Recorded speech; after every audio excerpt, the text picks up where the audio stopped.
some folks who say that I'm a dreamer, and I've no doubt there's truth in what they say. But sure, a body's bound to be a dreamer when all the things he loves are far away, and precious things are dreams unto an exile. They take him o'er the land across the sea, especially when it happens he's an exile from the dear lovely Isle of Innisfree. And when the moonlight peeps across the rooftops of this great city, wondrous though it be,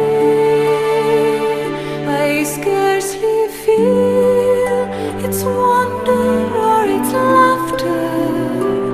I'm once again back home in Innisfree.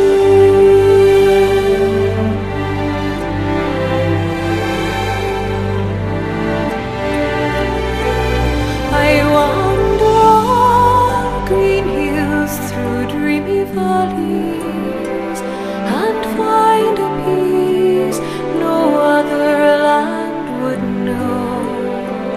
I hear the birds make music fit for angels, and watch the rivers laughing as they flow.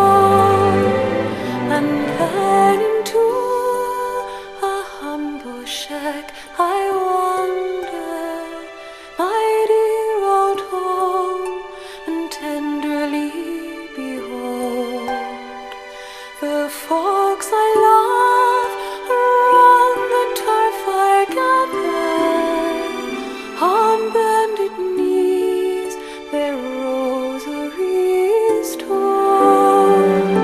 But dreams don't last, though dreams are not forgotten, and soon I'd